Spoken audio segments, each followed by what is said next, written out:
డాక్యుమెంట్లు వచ్చిండ్రు, మొదటి అసెంబ్లీలో చట్టబద్ధత చేస్తామన్నారు. ఇది ఏఐసిసి రాహుల్ గాంధీ ఇచ్చిన మాట అన్నారు. ఇప్పుడు ఏమైతే 6 గ్యారెంటీలు అంటే ఏమేమి వచ్చి 4 నెలలే అయింది కదండి, ఇంకా జర టైం కానీ సన్నాయి నొప్పుకున్నారు. మరి ఆనాడు 100 రోజుల్లో చేస్తామని చెప్పలేదు, మరి 4 నెలలు అయింది, ఇప్పుడు 120 రోజులు అయింది. 100 రోజుల్లో చేస్తామని ఏ రకంగా మాట తప్పుతారు అని చెప్పి నేను ఈరోజు అడుగుతా ఉన్నాను. దయచేసి ఇలా కాంగ్రెస్ మోసాన్ని మన ప్రజలకు వివరించాలి. ఇలా 100 రోజుల్లో చేస్తామని ప్రజల్ని నమ్మించేది. ఎంత ముద్దుగా చెప్పిండు, అవ్వా పెన్షన్ ఎంత వస్తుంది అన్నాడు, 2000 వస్తుందని ఒక అవ్వాలి. ఇక మేము వస్తున్నాం డిసెంబర్లో, రాగానే 4000 ఇస్తా అని చెప్పి అబద్ధాలని. మరి వచ్చి 4 నెలలైనా అవ్వా తాతలకు 4000 పెన్షన్ ఇంకా వచ్చిన పరిస్థితి లేదు. అంటే ఇంతసేపు ఒక గోబల్స్ ప్రచారం, అబద్ధాలు చెప్పడం తప్ప వాళ్ళు చేసిన ఒక మంచి పని చెప్పండి. రేవంత్ రెడ్డి దగ్గర సరుకు లేదు, పని లేదు, అందుకే లీకులు, ఫేక్ వార్తలు. ఆనాడు అపోజిషన్ అదే పని చేసిండ్రు. గవర్నమెంట్ వచ్చినాక కూడా ఇంకా మన మీద బుద్ధ చల్లుకుంటా, మన మీద అక్కసులు వెళ్ళగట్టుకుంటా కాలం వెళ్ళకుంటున్నాడు తప్ప ప్రజలకు ఆయన చేస్తున్న పని అయితే ఏమీ లేదు. అయితే ఇక్కడ ఒక విషయం ఆలోచించాలి. ప్రజలకు కాంగ్రెస్ మీద కోపం వచ్చింది, అదే ఉత్తనే ఉన్నది, అయ్యో కేసీఆర్ గొడగొట్టుకున్నాము అనే విషయం ప్రజలకు అర్థమైంది.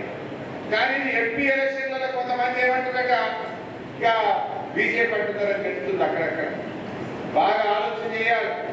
కాంగ్రెస్ మీద కోపం కొద్ది బీజేపీ మీద ఓటేస్తే పేదం మీదకి పోయినట్టయితే ఇంకా ఆగమైపోతుంది మన తెలంగాణ. అందువల్ల బాగా ఆలోచించాలి. బీజేపీ అనేది అది పేదల వ్యతిరేక పార్టీ, సంక్షేమ వ్యతిరేక పార్టీ. 10 ఏళ్లుగా తెలంగాణకు సహకరించని పార్టీ బీజేపీ పార్టీ. మన 7 మండలాలను లోయర్ సీలేరు ప్రాజెక్టును గుంజుకొని తెలంగాణకు అన్యాయం చేసిన పార్టీ బీజేపీ పార్టీ.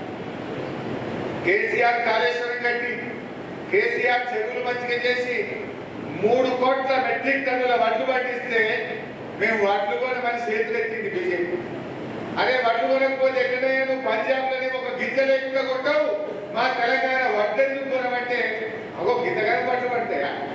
మీరు మొదటిదాకా 68 లక్షల మెట్రిక్ టన్నుల వడ్లు పడుతుండే ఏమైనా మ్యాజిక్ చేసినారా? 3 కోట్ల మెట్రిక్ టన్నులు యాడికెళ్ళి పడుతున్నాయి అన్నారు.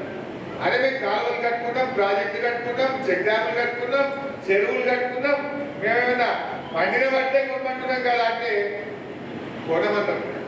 అరే ఎండాకాలం పట్టు నీ నూకలు అవుతాయి, నువ్వు బాయిల్ రైస్ కొనాలి, నువ్వు ఇవి కొనాలి ఎప్పటిలెక్క అంటే మీ తెలంగాణ ప్రజలకు నూకలు నూకుడు నేర్పుండి అని తెలంగాణ జాతిని అవమానపరిచిన పార్టీ బీజేపీ పార్టీ. మనం ఢిల్లీలో ధర్నా చేసిన పట్టుకోమంటే ఈ నూకలు నూక్కుమని మన తెలంగాణ ప్రజల్ని అవమానం చేసిన బీజేపీకి ఎందుకు ఓటేయాలో ఇలా తెలంగాణ ప్రజలు ఆలోచించాల్సిన అవసరం ఉంది. ఎన్నడైనా రైతుల కోసం బీజేపీ మాట్లాడినారే? పేదల కోసం మాట్లాడిందా? దళితుల కోసం మాట్లాడిందా? బీసీల కోసం మాట్లాడిందా? కార్మికుల కోసం మాట్లాడిందా? 10 ఏళ్ళ బీజేపీ చేసిన ఒక్క మంచి పని చెప్తారే? ఒక్క పని. ఇప్పుడు మనం చెప్పచ్చు, మీరు ఎవరిని అడిగినా బీఆర్ఎస్ ఏం చేసిందంటే 2000 పెన్షన్ ఇచ్చింది, కళ్యాణ లక్ష్మి ఇచ్చింది, కేసీఆర్ కిట్ ఇచ్చింది, రైతు బంధు ఇచ్చింది, రైతు బీమా ఇచ్చింది అని ఎన్నో 100 ప్రోగ్రాములు మీరు చెప్పగలుగుతారు.